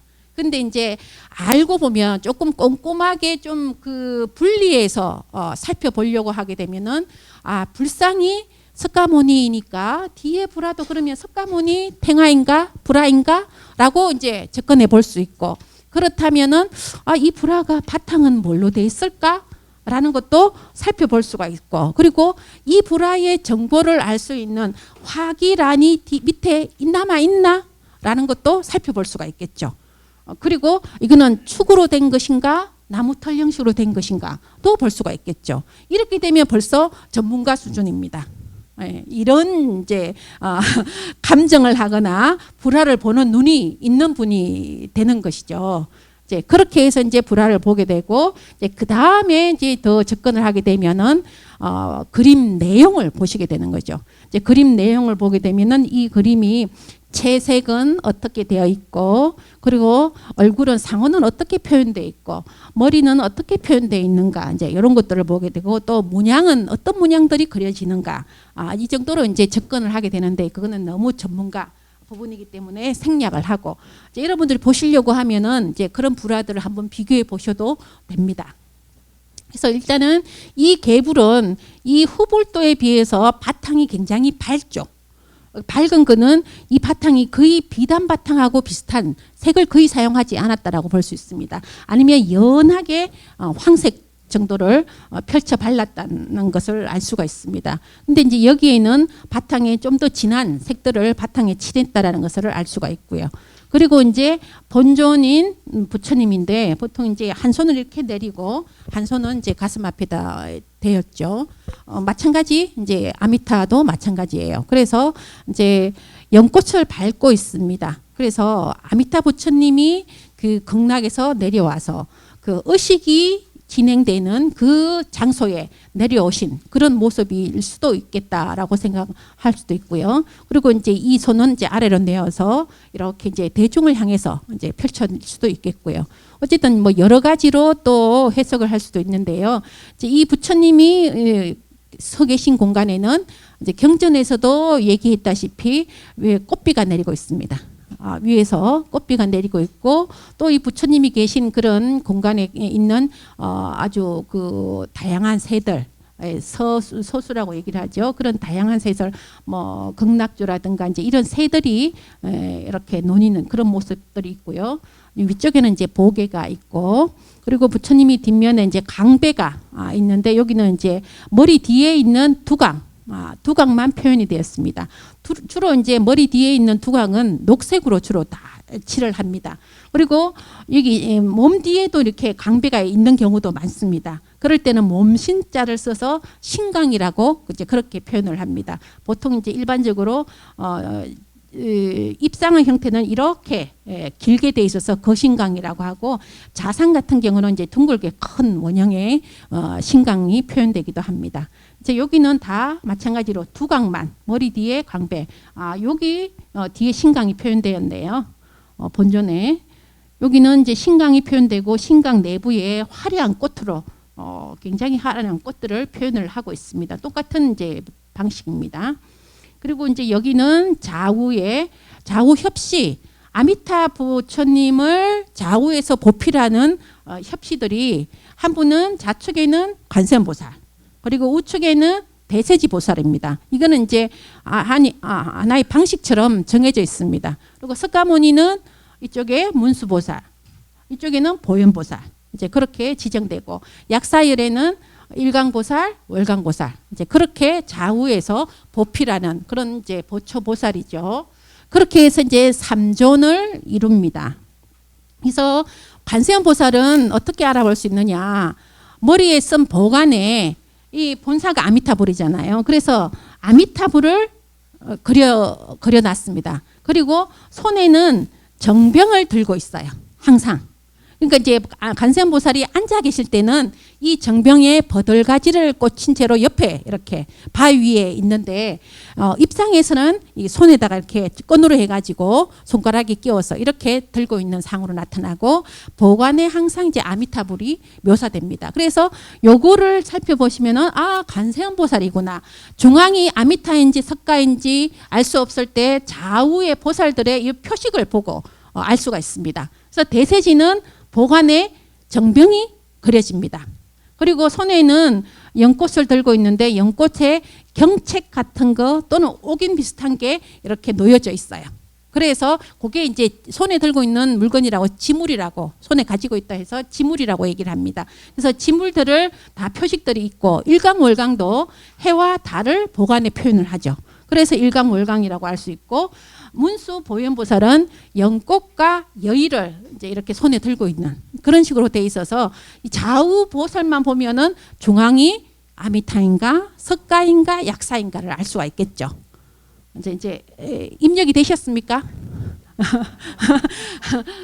우리는 지금 조선 시대에 우리 정각에서 제일 많이 보는 부처님은 세 분이잖아요. 주로 석가모니 부처님, 아미타 부처님, 약사열의 부처님 다 각각 정각이 대웅전, 극락전, 약사전이잖아요. 그러면은 대웅전에 들어가면은 석가모니 부처님의 좌우에 항상 보초보살이 있으니까 좌우에 누굴까 보면 연꽃을 들고 있고 여기는 피지 않은 것 같은 약간의 그런 모습의 여의를 들고 있어요. 그리고 그게 이제 문수 보현이고 또 극락전에 가보면은 후불도의 아미타 좌우에 이렇게 보관에 부처님이 있고 손에 정병을 들고 있고 맞은편에는 보관에 정병이 있고 손에는 이렇게 연꽃 위에 뭐가 올려져 있구나라고 했으면 이제 관세음과 대세지다. 그리고 또 약사 같은 경우는 이제 해와 달 주로 둥근 표식으로서 하나는 흰색, 하나는 붉은색. 그러니까 그렇게 표현되죠. 그래서 월강은 흰색이나 노란색, 그 일강은 붉은색. 이제 이렇게 표현되죠. 이제 그렇게 되기 때문에 이제 그런 것만 보면 가장 중요한 석가, 약사, 아미타 부처님의 좌우 보초보살도 알고 중앙의 부처가 거의 비슷하게 설법인을 하고 있는 경우가 많기 때문에 그것만 가지고는 잘 모를 경우가 있어요. 물론 석가열에는 항마 촉진을 하고 있죠. 그래서 좀 쉽게 알아볼 수 있지만 그걸로 못 알아볼 때 이제 그렇게 우리가 접근을 해보면 이 세 분 부처님과 보살님들이 누구인가는 알 수 있다. 불상도 마찬가지고 불화도 마찬가지예요. 그렇게 하면 이제 도상도 구분이 되잖아요. 그러면 이 불화가 아미타 부처님 불화구나 이 정도만 알아도 뭐 더 세부적인 내용을 몰라도 됩니다. 아미타 그냥 후불도 불상 뒤에 있으면 아미타 후불도, 석가모니 뒤에 있으면 석가모니 후불도, 약사 뒤에 있으면 약사 부처님 후불도라고 그냥 부르면 됩니다. 네. 그러면 쉽죠? 이제 이해가 되실까요? 네. 네. 공부 끝. 자, 이제 개불은 이제 이렇게 한 분만 그려지는 경우도 있고, 또는 이제 이렇게 세 분이 같이 그려지는 경우도 있고, 조금 더 많은 인원이 그려지는 경우도 있어요. 그런데 주로 이제 많은 거는 이렇게 한 분만 그려진 개불이 제일 많습니다. 이제 개불은 이제 뭐 여기서는 지나가겠습니다. 어쨌든 은혜사 개불은 이제 이렇게 되어 있다. 자, 이제 이 괴불에 조금 더 세세한 거를 보시려면 이제 뒷면입니다. 뒷면에 아까 제가 뭐라고 말씀드렸어요. 뒷면에 앞면은 삼배로 또는 비단도 있을 수가 있어요. 비단에 몇 폭은 비단을 하고 몇 폭은 삼배로 하는 경우도 있습니다. 그래서 이제 이렇게 비단이나 삼배 뒷면에 종이로 배접을 하죠. 이 배접을 한 겹 붙이고 또 두 겹 붙이고 이렇게 해서 5겹, 7겹 또 더 많이도 붙일 수 있겠죠. 그런 식으로 이제 붙여서 이제 견고하게, 왜냐하면은 이렇게 메어 달았을 때 바람에 좀 덜 날리도록 하고 덜 찢어지게, 주로 찢어져서 못 쓰게 되는 경우가 굉장히 많았다고 합니다. 근데 뒷면에 보시게 되면 뒷면에 범자들, 이게 산스크리트 옛날 인도 고대어죠. 그 범자들을 적어놨습니다. 근데 이 범자들을 한번 이제 분석해 보니까 이제 칠구지 불모 준재 다란이 진언이고, 요 밑에 그 적었는 거는 육자 대명왕 진언은 제일 잘 아시죠? 온만이 반매음, 그렇죠. 온만이 반매음이고, 그리고 이제 비밀실지, 입실지, 뭐 출실지, 열금광열애, 이건 다 이 불화를 걸고 나면은 여기 이제 복장이라는 걸 합니다. 들어보셨어요? 복장. 복장을, 불상도 복장을 하고 불화도 복장을 합니다. 왜냐하면은 복장을 하지 않을 때는 하나의 상이고 그냥 그림일 뿐이잖아요. 근데 이제 복장이라는 것은 인간도 오장육부가 있기 때문에 생명이 살아 있는 거잖아요. 그것처럼 이 불화도 어떤 예배하로서 그 신이한 어떤 그러한 부분들을 발휘하려고 하면은 이제 그런 것들을 이제 마련해서 복장이라고 해서 이제 배 쪽에 감출장자, 배복자, 감출장자를 써서 그 복장을 해서 넣습니다. 근데 불상은 안으로 해서 이 빈 공간이기 때문에 안에 넣을 수 있는데 불화는 안에 넣을 공간이 없잖아요. 그럼 어떻게 봉안할까요? 복장을. 여기에 요 위에다가 이게 복주머니 같은 거, 그런 모양의 직물로 주머니를 만들어서 그 안에다가 이런 이제 우리가 오장육부 같은 이제 그 경전이 의궤가 있습니다. 그 의궤에 나타나는 것들을, 물목들을 다 마련해서 거기다가 다 넣습니다. 넣고 또 진원들, 다란이도 넣거든요. 그 다란이들이 다 이 다란이들이에요. 이 다란이들을 한지에다가 경명주사로 다 써가지고 그렇게 한 장 한 장 해서 그 복장 주머니 안에다가 넣습니다. 그래서 그런 것들을 여기 위에다가 답니다. 이게 불화를 걸고 그 복장을 달고 뒤에 보여드릴게요. 그래서 이제 그런 다란이 진원들을 뒷면에 배면에 이렇게 다 적어놓은 것을 우리가 살펴볼 수가 있죠. 이런 것들도 뒷면은 잘 보기가 어려워요. 그래서 그런 이제 다란이 진원들을 요거는 이제 주로 개불의 이게 변에 돌아가면서 또 적혀져 있는 이런 진원들이 이제 적혀진다라는 것을 알 수가 있습니다. 자, 그래서 이게 특히 이제 개불 같은 경우는 제가 아까 평소 때는 의식 때 사용을 하고 일반적으로는 이제 이렇게 이 개 함에 넣어서 뒷면에 이제 넣어둔다라고 말씀드렸는데, 주정각의 뒤로 돌아가게 되면은 뒤에 보면 큰 장대 같은 것들이 있는 경우가 있습니다. 이게 바로 계부를 달 때 사용하는 도구입니다.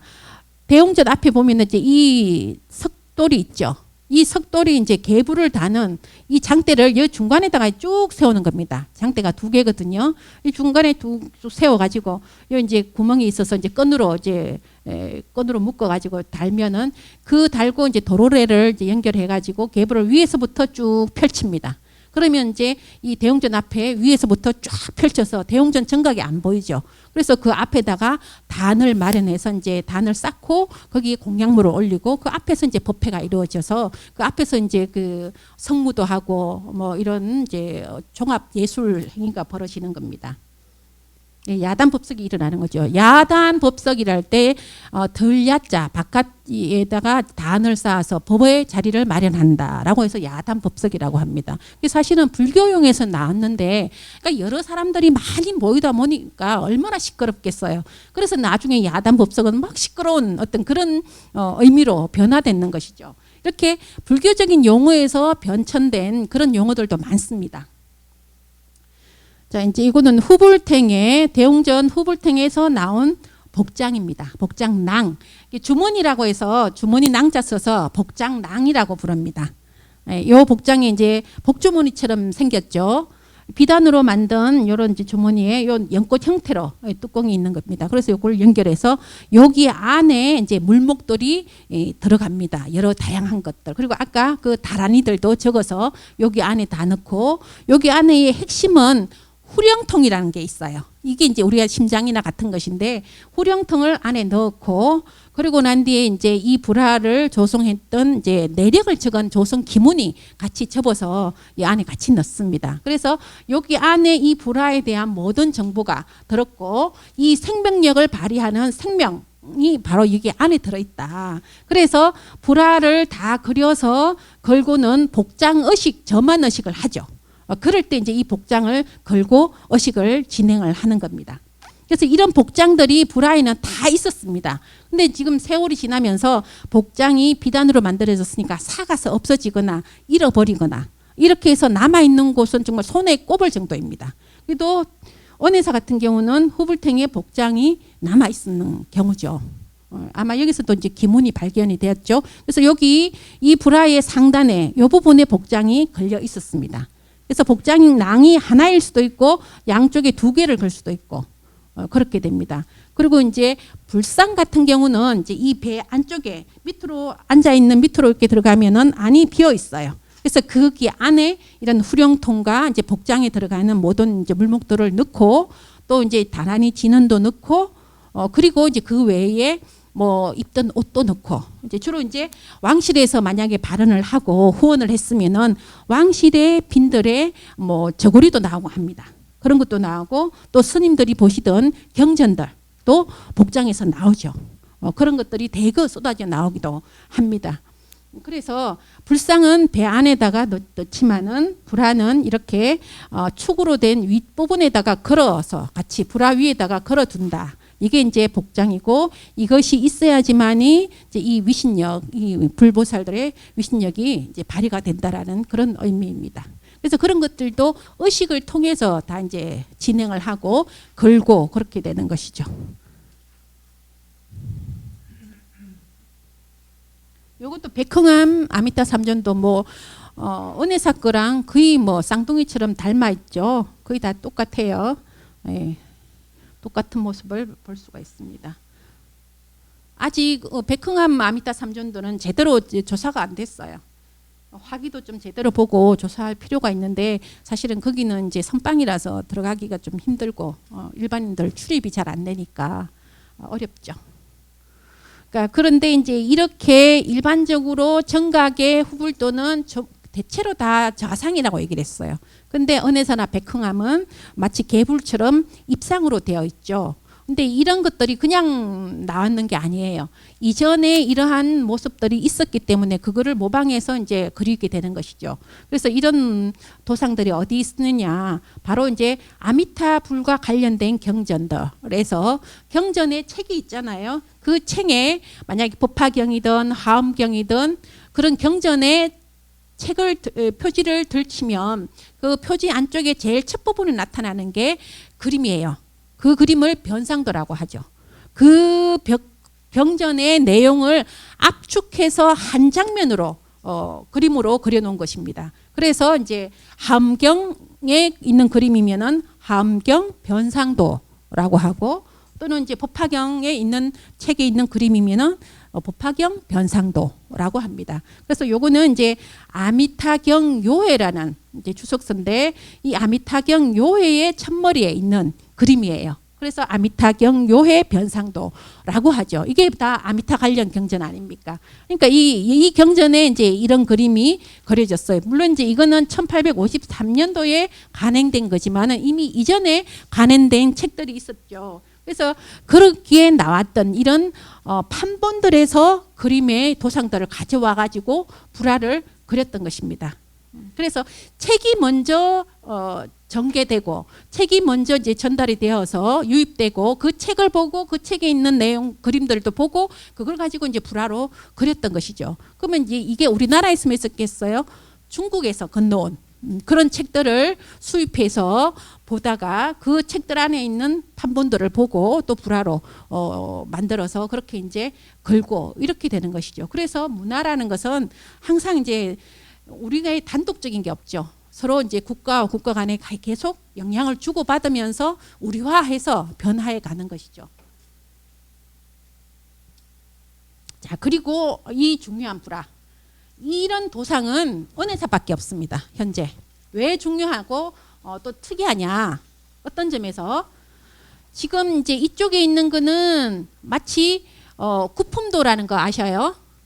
아미타 부처님의 극락세계에서 구품 연화 화생하는 그런 장면들을 그린 그림을 구품도라고 하는데, 그러한 아미타 극락세계의 모습과 아미타불의 연못에 왕생한 왕생자들, 이게 환생한 것이죠. 이쪽으로 재생한 것이죠.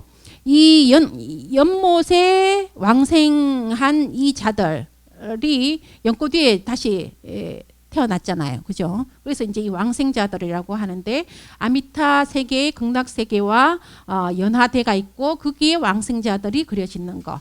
이제 요게 이제 조선 후기에는 주로 이제 구품도에서 나타나거든요. 극락 구품도라는 불화에. 그런데 요 그림에 또 한편에는 뭐가 있느냐? 용이 이끄는 배, 그리고 용선이라고 하거든요. 용머리가 있고 용꼬리가 있습니다. 그래서 이 배에는 극락으로 가는 그런 이제 혼들이죠. 망자들이죠. 이 망자들을 실은 용선이 이제 지금 바다에 넘실거리는 파도 위에서 파도를 건너서 저 피안의 세계로 건너가고 있습니다. 뭐 저기 기독교에서는 요단강을 건너서 간다고 하죠. 그러니까 우리는 이제 이렇게 바다를, 험한 바다를 건너서 극락으로 가고 있는 것입니다. 그래서 극락교를 지나서 가는 것이죠. 그래서 이 용선이 이 연하대와 왕생자가 있는 그림에 한편의 용선도가 그려져 있다라는 거예요. 이렇게 그려진 그림은 이전에도 이후에도 없었어요. 그래서 이게 유일한 것이죠. 그런데 이제 이렇게 극락 세계를 묘사한 그림은 이전에 임진왜란 이전에 조선 전기까지는 광경 변상도라는 게 있어요.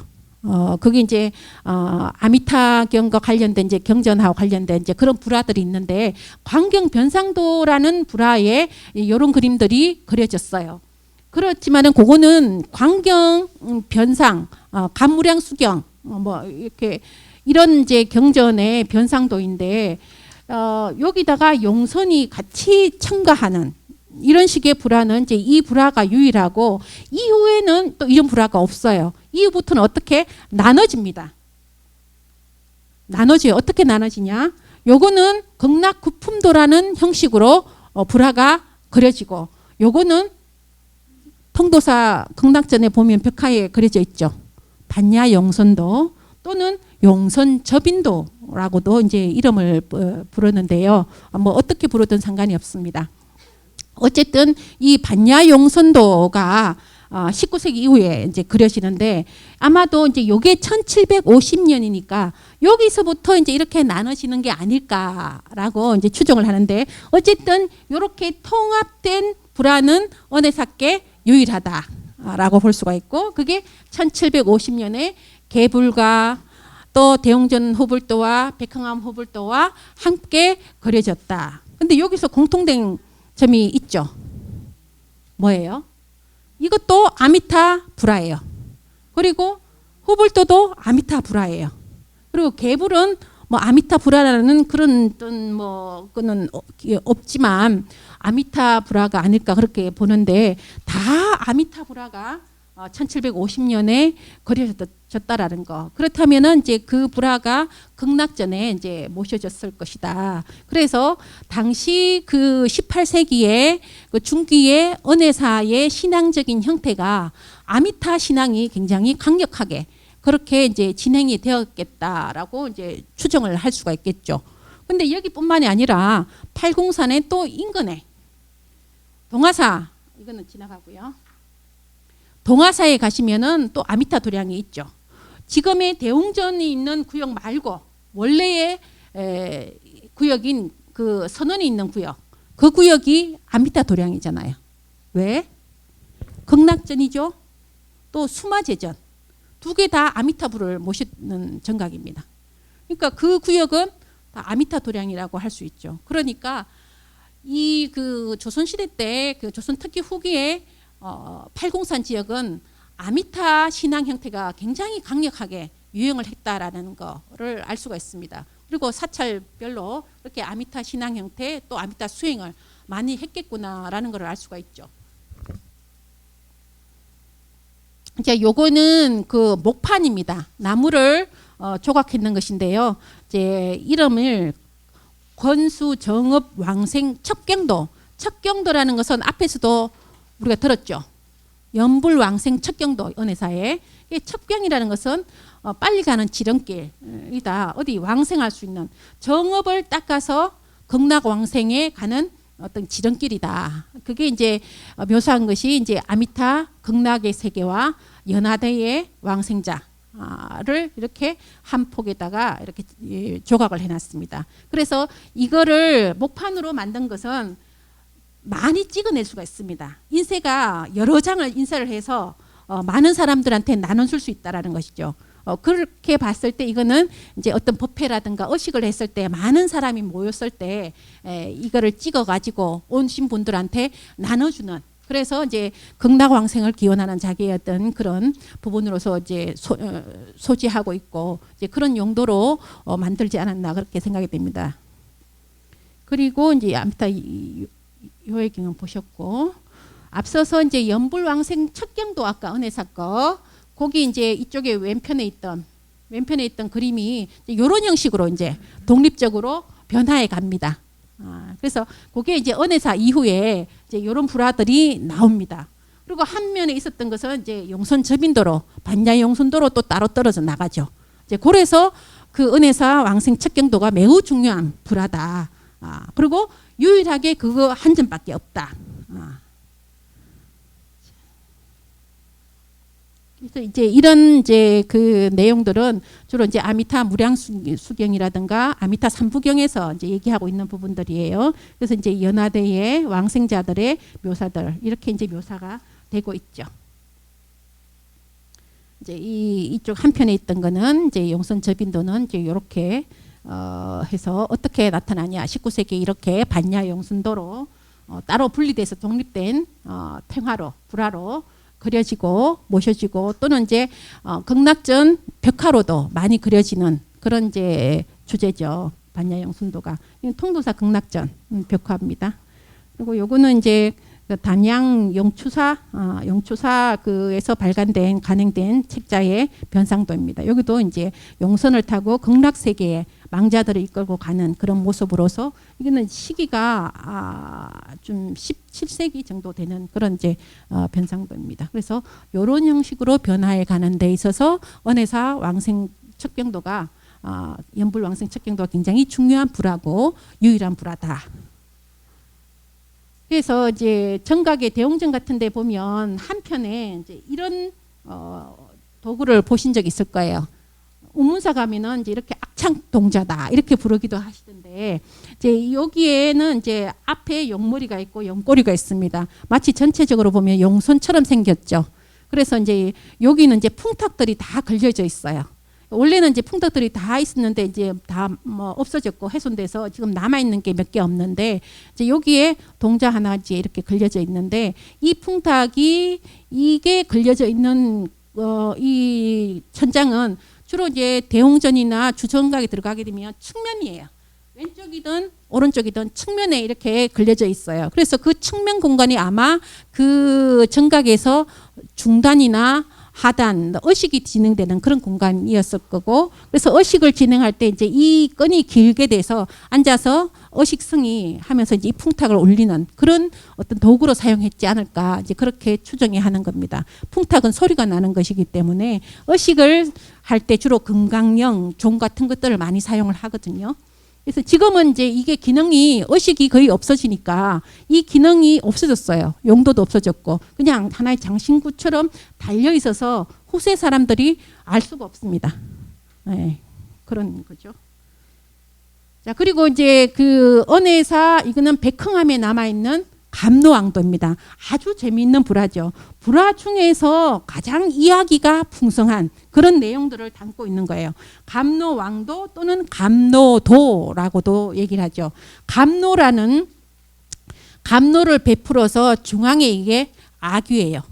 아귀에게 이제 이 감노를 베풀어 아귀를 구제해 주는 이제 그런 역할을 하는 것이죠. 그래서 또 다른 감노도에는 이제 중앙에 이제 그 음식물, 공약물들을 올리는 그런 이제 성반, 이제 중앙에 그 제식을 하는 이제 그런 것들이 마련됩니다. 여기에 부분에. 그래서 이제 중단 있고, 주로 이제 이 감노도는 세 부분으로 나눠서 그려져요. 제일 상부, 중앙부, 하단부. 이렇게 해서 나눠서 그려지는데, 상부는 주로 이제 이 감노도 자체가 그 고혼도를 이제 감노를 베풀어서 이제 구제해 주는 그런 역할이기 때문에, 이제 그렇게 구제를 해 주려면은 우리 이제 아미타불을 위시해서 이제 5열애나 7열애 이제 이렇게 이제 이 열애들이 천상에서 내려오십니다. 그러면 이분들을 보좌하는 또 지장보살, 관음보살 이제 또는 이제 극락으로 인도하는 또 일로왕 보살이라고 해서 극락의 길을 인도하는 보살이에요. 그 일로왕 보살이 이제 가마, 옛날에는 뭐 우리가 결혼할 때도 가마를 타고 가고 옛날에는 그랬죠. 그래서 이 가마의 영혼을 모셔서 이제 극락으로 인도에 가서 이 가마가 이제 이 가마의 앞길을 일로왕 보살이 인도에 가는 거죠. 그래서 일로왕 보살의 그룹들, 그리고 이제 7열의 5열의 부처님들의 그룹들, 그리고 이제 보살들의 그룹들, 지장 간음이 제일 중요합니다. 이제 이런 이제 불보살들이 상단에 그려집니다.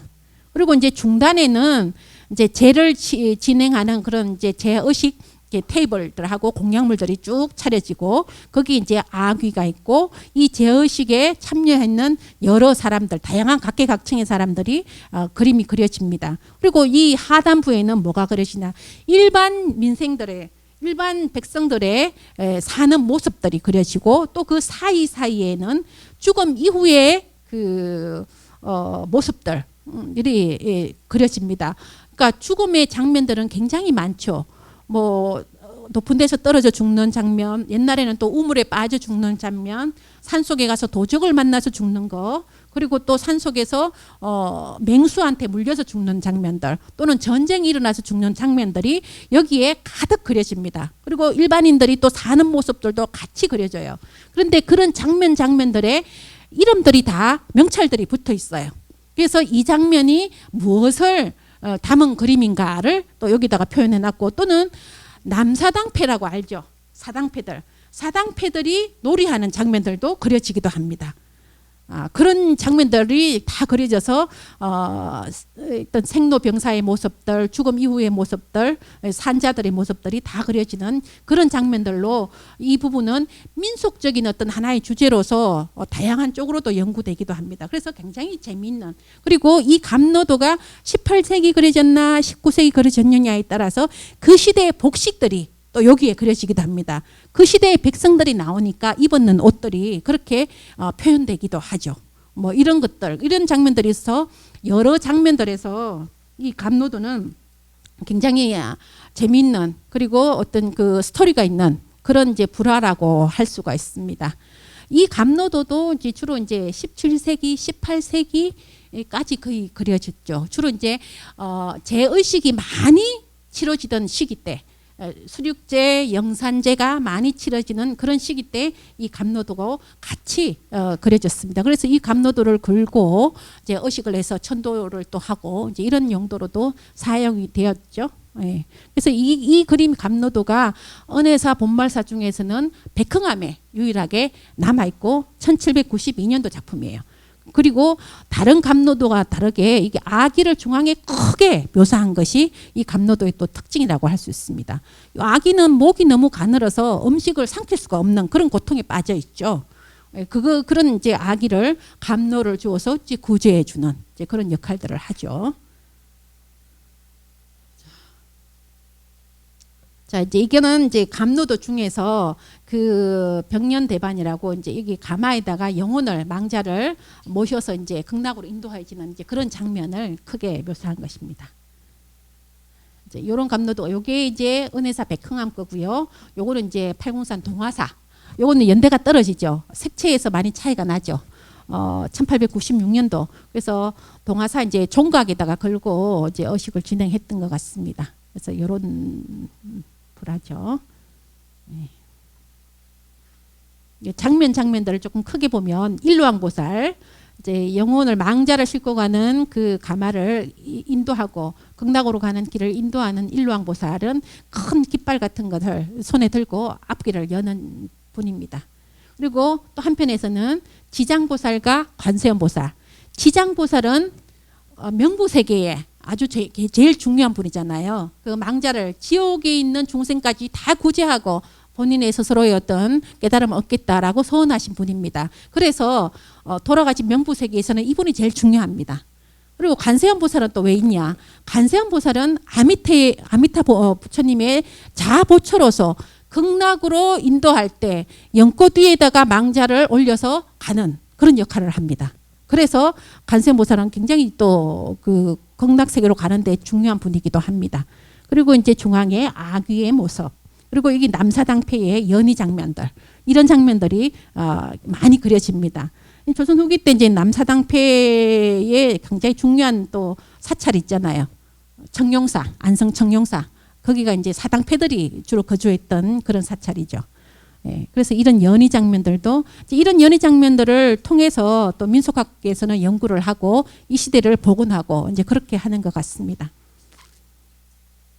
그리고 이제 앞서서 어대사가 1750년도에 그렸던 불화가 전부 다 아미타 관련 불화라고 했습니다. 그리고 팔공산에도 아미타 도량으로 극락전 수마대전이 있고 그만큼 그 팔공산 전체가 18세기에는 굉장히 아미타 신앙이 성행했고 폭발적으로 이루어졌던 그러한 시대가 아닌가 생각이 되는데, 그렇게 아미타 신앙이 성행하게 된 배경에는 이런 스님이 계셨기 때문입니다. 이 스님은 칠곡에서 출생하신 분이고 송림사로 출가를 해서 칠곡 송림사로 출가를 해서 송림사 동화사에서 주로 주석하셨습니다. 그리고 은혜사 쪽에서도 기계암에서도 기계암을 짓고 거기서 이제 계셨던 분이고요. 이 기성당 쾌선이란 분이 연불 환향곡 그리고 뭐더라 청택 보온곡인가 있어요. 그 두 가지가 다 이제 연불에 관련된 책인데 이거를 지었던 분이세요. 그래서 연불을 통해서 왕생하고 연불을 통해서 극락 왕생할 수 있다라고 이제 그렇게 해서 연불을 굉장히 권장했던 그런 분이고요. 그 시대에는 그 불교 공부도 산문 수업이라고 해서 연불하고 뭐 경전하고 이제 이렇게 해서 세 가지를 다 합해서 그렇게 공부하던 시기였죠. 그런 어떤 시대적인 기조 그리고 불교적인 이제 동향들이 같이 맞물려서 또 이런 탁월한 이제 스님이 또 여기서 이 지역에서 등장을 하셔가지고 이분에 의해서 아마도 팔공산의 아미타 그런 어떤 신앙 형태, 아미타 사상 뭐 이런 부분들이 크게 성행하지 않았나라는 생각이 듭니다. 이 책은 이제 돌아가시고 난 뒤에 제자들이 그걸 엮어가지고 가능해냈는 겁니다. 그래서 기성당 캐선 스님은 굉장히 당시 큰 선사고 은혜사에 많은 이제 편액들도 씁니다. 글씨 서체가 굉장히 또 뛰어나가지고 뒤에 보면은 아마 있는데요.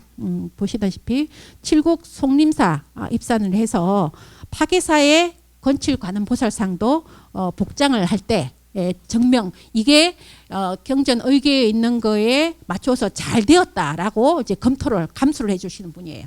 그 정명성으로 한약을 했고, 그리고 이제 동화사에서 주로 이제 거주를 하셨고, 이후에 대웅정 건립 목조 3세 불상 때도 정명성으로 했고, 또 은혜사의 아미타 불상, 지금 대웅전에 있는 아미타 불상 중수 도금 때도 또 이게 법대로 잘 되었다라고 그렇게 검토를 해주신 분이고요. 그리고 이제 은혜사 운부동 석창 아래서 주석했다고 합니다.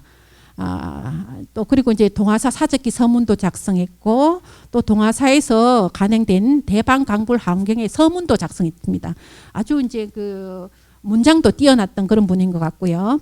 그리고 이제 은혜사 상곡 정사 기기함을 짓고 여기서 이제 결사를 했다라는 것을 알 수 있고, 뭐 이렇게 해서 거의 이제 은혜사 동화사 쪽에서 계시다가 지금 이제 입적 이후에 그 비가 송림사에 비석이 모셔져 있고요.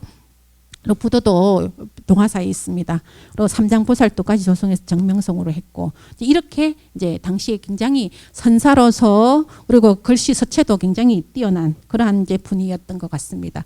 송림사의 기성대사 개선에 이 비각이 있고 부도가 동화사에 있습니다. 이제 이렇게 이런 것들을 살펴볼 수가 있죠. 자, 여기까지. 예, 여기까지 이제 뭐 전체적인 것들을 좀 다양하게 말씀을 드리려고 했는데, 이제 그런 부분들이 여러분들한테 또 어렵게 다가갈 수도 있었겠다라는 생각도 듭니다. 하지만 이제 그 중간에 또 의문 나는 거 또는 이제 이런 질문이 있으면 잠깐 질문을 받겠습니다.